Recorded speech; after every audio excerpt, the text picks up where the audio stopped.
Hello friends, welcome back to another reaction video. So दोस्तों, जैसा कि सबने कल पार्टी की तैयारियां देखी, सेलिब्रेशन की तैयारियां देखी डब्बा के व्लॉग में, तो उन सब चीज़ों को देख के मेरे दिमाग में सिर्फ एक क्वेश्चन आया। सो उसी के बारे में मैं आज बात करने वाली हूँ। एक नहीं, इनफैक्ट 3-4 क्वेश्चंस हैं। हो सकता है आपके माइंड में भी वही सब सवाल चल रहे हो। तो आइए आज इसी पे चर्चा शुरू करते हैं। सो जैसे कि आपने देखा कि टीज़ा के बर्थडे की तैयारियां हो चुकी हैं शुरू, और डब्बे इकट्ठे किए जा रहे हैं, और ड्रेसेस इकट्ठी की जा रही हैं, और डेकोरेशन करी जा रही है, जो कि मैडम और जनाब की जिम्मेदारी है। बट इनके अलावा मुझे एक बात बहुत ही ज़्यादा खटकी, वो ये कि टीज़ा का बर्थडे सेलिब्रेशन इतना ठंडा क्यों? क्यों? ठीक है, मानते हैं कि उसके एग्ज़ाम्स चल रहे हैं, मानते हैं कि वो बिज़ी है, बट सेलिब्रेशन तो एक दिन पहले और एक दिन बाद भी हो सकता था ना बर्थडे के। चलिए वो तो ठीक है, लेकिन अगर यहीं पे हम कंपेयर करें घर के और सदस्यों की, चाहे वो मैडम हो, चाहे वो जनाब हो, चाहे वो टिहान हो, चाहे वो खुद डब्बा क्यों ना हो, हर किसी के बर्थडे एक एक हफ्ते पहले से ही शुरू हो जाते थे।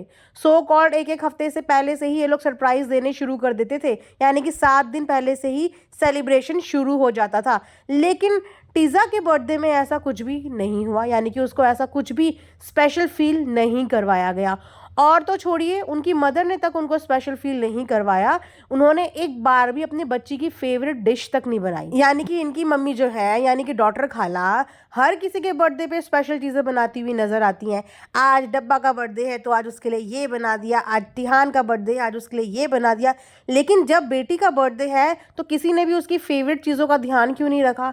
ठीक है, तुम उसको एक्सपेंसिव गिफ्ट नहीं ला के दे सकते थे 7 दिन पहले से, लेकिन तुम उसको उसकी फेवरेट चीज़ें, फेवरेट डिशेस तो बना के 7 दिन पहले से खिला सकते थे ना, जैसे तुमने बाकी लोगों का स्पेशल तरीके से बर्थडे सेलिब्रेशन किया था। उसी का बर्थडे इतना ठंडा क्यों किया गया? ऊपर से बर्थडे की ड्रेस के नाम पे उसको चमकीली टेंट हाउस जैसे कपड़े पहना दिए। आई डोंट नो कि कौन ऐसी चॉइस रखता है, और मुझे समझ में नहीं आता कि खुद में भी 17-18 साल की टीज़ा हो चुकी हैं, इनके साथ रह रह के उसकी खुद की चॉइस का सत्यानाश हो चुका है। मतलब बच्चों की एक खुद की चॉइस भी होती है, लेकिन वो जब देखो इन्हीं की चॉइस के टेंट जैसे कपड़े पहन के आ जाती है।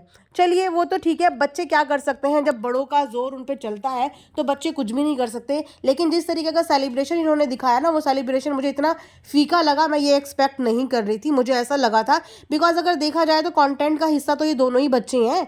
डब्बा के व्लॉग का मेन कंटेंट का हिस्सा ये दोनों बच्चे शुरू से रहे हैं। तो हमेशा टिहान को इतनी ज़्यादा इंपॉर्टेंस क्यों फील करवाई जाती है? उसके लिए इतने एक्सपेंसिव गिफ्ट, उसके लिए स्पेशल स्पेशल ट्रीटमेंट्स, लेकिन वही चीज़ें जब टीज़ा के लिए करने की बारी आती है तो सब चीज़ें डल एंड सब चीज़ें फीकी पड़ जाती है। बेचारी टीज़ा ने हर किसी के बर्थडे में अपना पूरा पूरा कंट्रीब्यूशन दिया है।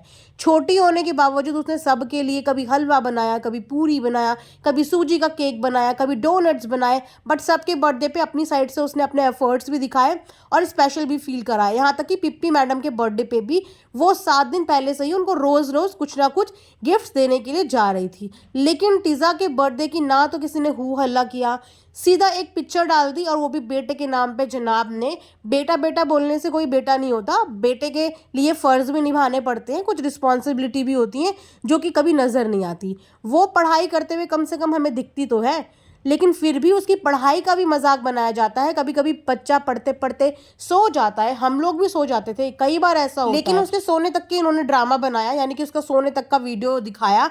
तो वो वीडियो कभी टिहान का क्यों नहीं दिखाया कि उससे कई ज्यादा सोता हुआ टिहान पाया जाता है? एटलीस्ट वो बंदी कुछ ना कुछ करती हुई नजर तो आती है। कभी वो क्राफ्ट्स बनाती है, कभी वो प्रोजेक्ट बनाती है, कभी वो पढ़ती है, लेकिन टिहान आज तक उसे कभी प्रोजेक्ट बनाते हुए नहीं दिखा रहे। अगर दोनों एक ही स्कूल में हैं तो सेम प्रोजेक्ट तो मिलते होंगे, चलो सेम नहीं मिलते होंगे तो कुछ तो मिलते होंगे।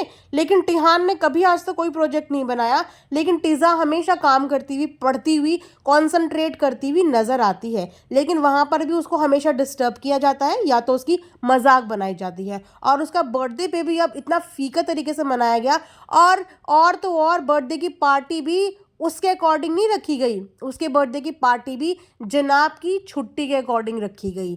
वैसे तो बच्चों को लेके ये आए दिन चल देती है, आज इस बीच में, आज उस बीच में, कभी कंटेंट के लिए इस स्ट्रीट में, कभी कंटेंट के लिए उस स्ट्रीट में। लेकिन बर्थडे जैसी स्पेशल चीज़ के लिए इनको भाई की ज़रूरत थी, बिकॉज भाई के में भी तो कंटेंट आना था ना। और बर्थडे कंटेंट तो भाई अपने में ही पहले डाला, उसके बाद 2 दिन के बाद आया है डब्बा का नंबर। तो इस तरीके की जो ये हरकतें टीज़ा के साथ करते हैं ना, मुझे लिटरली देखने में अच्छी नहीं लगती।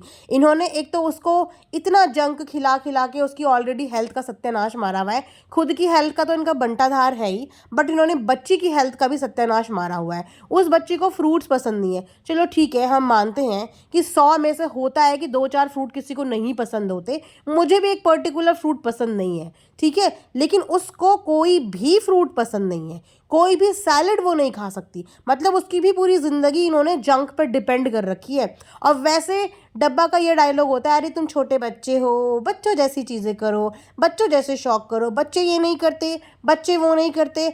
अरे ये सिर्फ बोलने से ही नहीं होता। अगर वो तुमने वाकई में उनको बच्चा कंसीडर किया है तो बच्चों को बच्चों वाली पार्टी तो दो कम से कम। तुम बच्चे हो चाहे कुछ हो, सबको, बच्चे बूढ़े सब के साथ उन बेचारों की पार्टी शुरू कर देते हो। टिहान के टाइम पे टिहान अपने फ्रेंड से मिलने भी चला जाता है, कभी कोई एक्टिविटी करने भी अकेले चले जाता है। वहीं पे अगर टीज़ा की बात करें तो आज तक उस बंदी के मुंह से ये नहीं किसी ने सुना कि उसकी कोई फ्रेंड भी है, या वो किसी फ्रेंड के साथ गई भी है, या उसकी कोई फ्रेंड्स आई भी है। अगर तुम बच्चों को ही बच्चों जैसा ट्रीट नहीं करोगे, उनका बर्थडे सेलिब्रेशन उनकी एज के अकॉर्डिंग नहीं करोगे, तो उनको अपना चाइल्डहुड कैसे पता चलेगा, कैसे वो अपना चाइल्डहुड एंजॉय करेंगे। उनके पास मेमोरी के नाम पे क्या होगा कि शुरू से लेकर आखिरी तक पूरी ज़िंदगी घर के ये 5-6 नमूनों के साथ बिता दी, मेमोरी के नाम पे उनके पास कुछ नहीं है, सोशल लाइफ के नाम पे उनके पास कुछ भी नहीं है। ये सब चीज़ें तो बड़े होकर उन्होंने करनी ही है। उनके 2-4 फ्रेंड्स को बुला के पार्टी करते, उनको बुला लेते, साथ में मना लेते, लेकिन नहीं, ये लोग ऐसा कर ही नहीं सकते। टिहान को हर चीज़ की आज़ादी है, लेकिन वहीं पे टीज़ा को किसी भी चीज़ की आज़ादी नहीं है। वो अपनी मर्ज़ी से कुछ नहीं कर सकती। उसकी सोशल लाइफ बिल्कुल पंचर करी हुई है। आज तक उस बच्ची का कोई दोस्त नहीं देखे, किसी के साथ वो जाती हुई नहीं देखी, कोई उसके पास आता हुआ नहीं देखा। तो किस टाइप की लाइफ ये लोग बच्चों को दे रहे हैं? वो 2 BHK फ्लैट के अंदर की लाइफ, या तो स्ट्रीट में निकल जाओ और जंक खाने वाली लाइफ। उसके बाद ये बोलते हैं कि आप बच्चे हो, बच्चों को ये नहीं करना चाहिए, बच्चों को वो नहीं करना चाहिए। मैं ज़रूर देखना चाहूँगी कि जब इनके बच्चों की बारी आएगी तो ये अपने बच्चों को कैसी अपब्रिंगिंग देते हैं, अपने बच्चों का बर्थडे कैसे सेलिब्रेट करते हैं। हो सकता है कि अपने बच्चों का बर्थडे भी इसी तरीके से सेलिब्रेट करें ये लोग, वही 5-6 लोगों के बीच में। लेकिन मैं ज़रूर इनके खुद के बच्चों की जर्नी ज़रूर देखना चाहूँगी कि क्या अपने बच्चों के साथ भी ये लोग यही ट्रीट करते हैं जैसा इन्होंने टीज़ा टिहान के साथ किया। इनफैक्ट स्पेशली जैसा इन्होंने टीज़ा के साथ किया है। इससे ज़्यादा हैपनिंग लाइफ तो वहाँ पे टारा और महारा की है। वो भले ही यहाँ से बाहर रहते हैं, एक भोपाल रहते हैं, एक मौदा रहती है, लेकिन इन बच्चों से कई ज़्यादा हैपनिंग लाइफ उनकी है। उनके दोस्त भी हैं, वो बाहर जाती भी हैं, बाहर से आती भी हैं, और इनसे कई ज़्यादा अपडेट हैं। भले ही वो गांव के माहौल में रहती हैं, वोकल हैं, बात कर पाते हैं, हेजिटेशन नहीं है। वहीं पर ये बच्चे अगर सिटी में रह के भी, मेट्रो सिटी के अंदर रह के भी इतने ज़्यादा इंट्रोवर्ट हैं कि ये लोग 2-4 लोगों से बाहर बात नहीं कर सकते, इतना शाय। वो तो सारा दिन शर्माता ही रहता है टिहान, सारा दिन शर्माता रहता है। मतलब मैं क्या ही बोलूँ, उसको अलग लेवल का बनाया हुआ है, ठीक है। टीज़ा वो बेचारी भी ज़्यादा बोल नहीं पाती। इतने बड़े बड़े 17-18 साल के बच्चे हो गए, लेकिन इन्हें ये नहीं पता कि बर्थ सर्टिफिकेट क्या चीज़ होती है। सोचो आप कि इतने इतने बड़े बच्चे हो गए, इनको एक नॉर्मल सा बर्थ सर्टिफिकेट भी नहीं पता।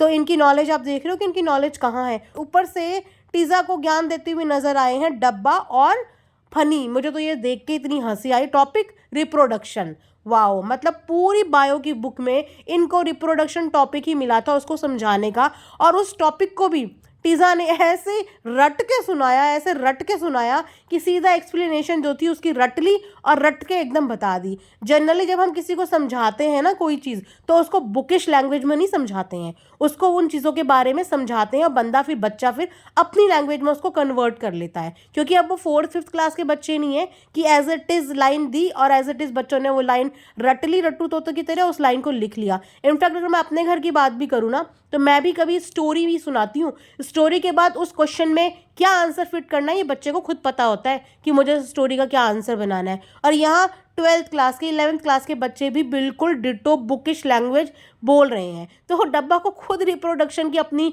भाषा में, अपनी लैंग्वेज में कन्वर्ट करके एक्सप्लेन नहीं कर सकती, तो बच्चों को वो क्या सिखाएगी। ऊपर से टॉपिक लेके बैठे हैं रिप्रोडक्शन। तो ये तो इनके आज के फ़नी व्लॉग थे, मतलब व्लॉग फ़नी ही बोलूँगी बिकॉज वाकई में व्लॉग फ़नी था। समझ नहीं आ रहा कि कहाँ से व्लॉग शुरू करा और कहाँ कौन सी डायरेक्शन में व्लॉग चला गया। तो आप लोग भी कमेंट सेक्शन में बताना कि आपको नहीं लगता कि जिस तरीके से ये लोग टीज़ा को ट्रीट करते हैं वहाँ पे सामने समझ में, वहाँ से साफ समझ में आता है कि कितना ज़्यादा डिफरेंस ये लोग रखते हैं दोनों बच्चों के बीच में। ये छोड़िए, उनकी मम्मी भी हार्डली बॉदर नजर आई अपनी बेटी के बर्थडे में, जो मुझे पर्सनली देखने में अच्छा नहीं लगा। सो मैंने सोचा चलो आज इस पर ही रिएक्शन बनाया जाए। तो अगर आप लोग मेरी बात से अग्री करते हो तो कमेंट सेक्शन में ज़रूर लिखना। And thanks for watching earth mom Dehradun.